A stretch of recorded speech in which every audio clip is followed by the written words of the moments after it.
Fakta Anies Baswedan diperiksa KPK, jawab 8 pertanyaan hingga kronologi kasus.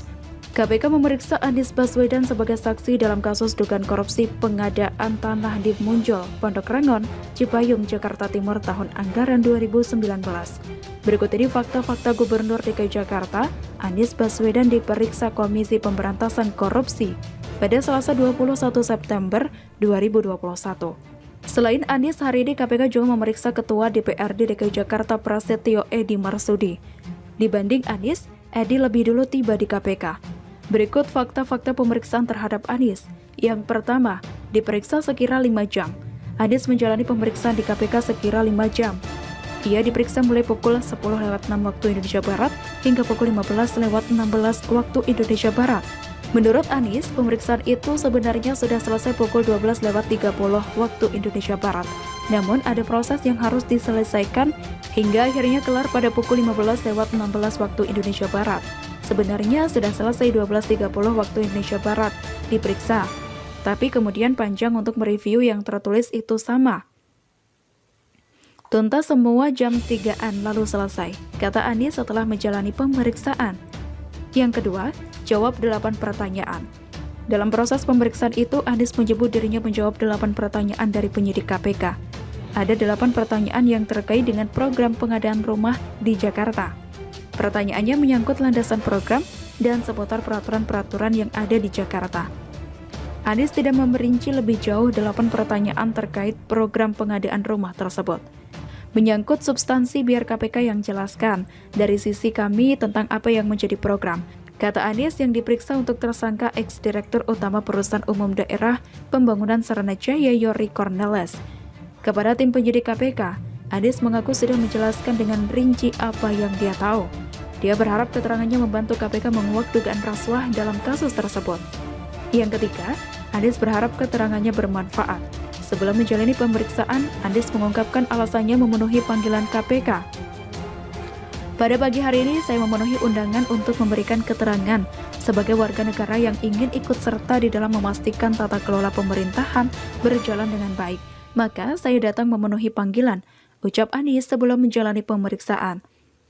Anies berharap keterangan yang nantinya diberikan kepada tim penyidik KPK bisa membuat kasus rasuah pengadaan tanah di Muncul semakin terang dan jelas. Dia berjanji tidak akan menutup-nutupi. Saya berharap nantinya keterangan yang saya berikan akan bisa membantu tugas KPK di dalam menuntaskan persoalan korupsi yang sedang diproses. Jadi saya akan menyampaikan semua yang dibutuhkan, semoga itu bermanfaat bagi KPK. Tutur Anies. Yang keempat, kronologi kasus dugaan korupsi yang membawa Anies menjadi saksi. Anies menjadi saksi dalam kasus dugaan korupsi pengadaan tanah di Muncul, Pondok Rangon, Cipayung, Jakarta Timur, tahun anggaran 2019, diberitakan tribunnews.com.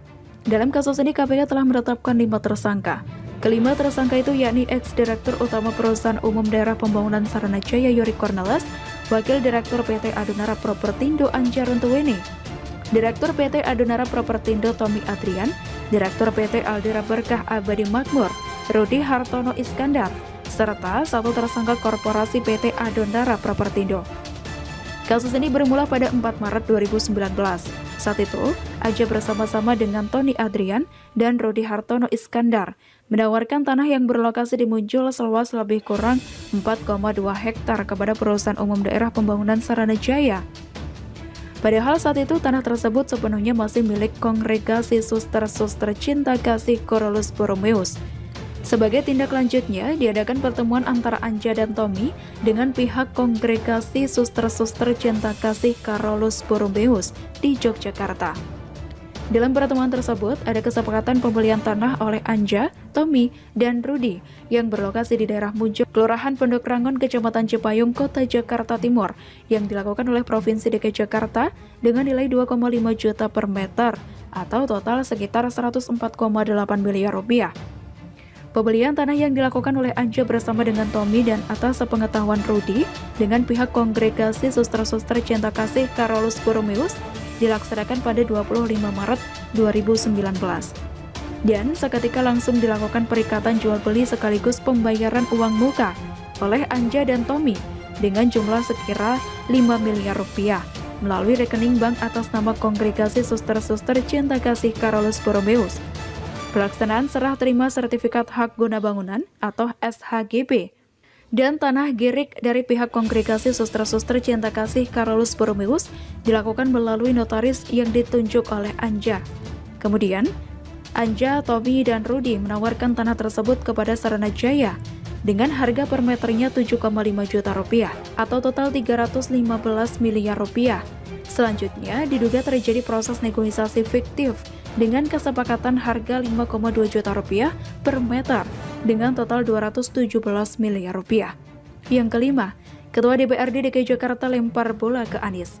Terkait kasus dugaan korupsi pengadaan tanah di Muncul, Ketua DPRD DKI Jakarta Prasetyo Edi Marsudi melempar bola ke Anies Baswedan. Ia enggan menjawab pertanyaan terkait proses pengadaan tanah tersebut. Intinya pembahasannya ya selesai, tanya Pak Gubernur Anies Baswedan saja, katanya setelah menjalani pemeriksaan di KPK. Bagaimana menurut Anda?